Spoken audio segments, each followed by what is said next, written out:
Goeiedag, ek groet jou in die kosbare naam van Jesus Christus. Dit gebeur so maklik, veral in die geselskap van die verkeerde mense. Voor jou oë uitvee, kritiseer en kla jy. En dit is asof die hele atmosfeer om jou sommer negatief word. Dit is omdat woorde 'n sekere atmosfeer skep. Jy sê, maar ek sê net hierdie dinge omdat ek baie bekommerd is.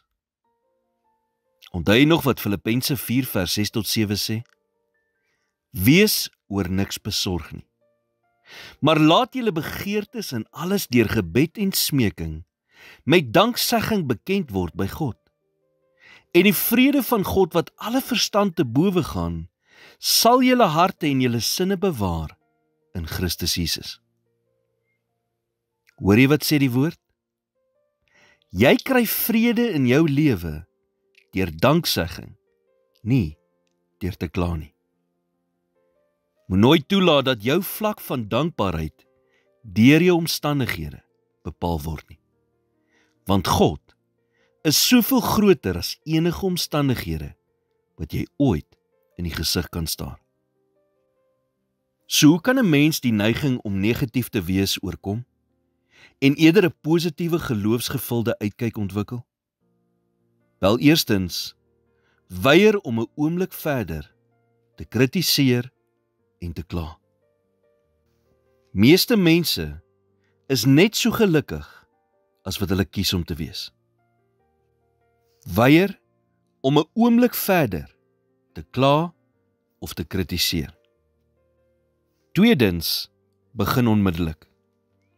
Verandering kom nie maklik nie. Maar dit sal nie kom as jy nie iewers begin nie. Probeer om meer bewus te raak van dit wat jy sê.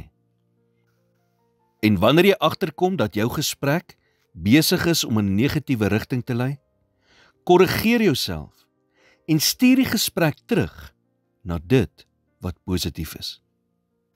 Fokus daarop dat as jy nie iets nuttigs of goeds kan sê nie, jy eerder glad nie iets sal sê nie. Dan derdens, maak seker jy fokus op dit wat goed is. Filippense 4 vers 8 sê, verder broeders, alles wat waar is, alles wat eerbaar is, alles wat regverdig is, alles wat rein is, alles wat lieflik is, alles wat loflik is, watter deeg en watter lof daar ook mag wees, bedink dit. Here, vandag bid ek en vra dat U my sal help om te deel met konstante negatiewe gedagtes, sodat ek 'n positiewe ingesteldheid sal hê.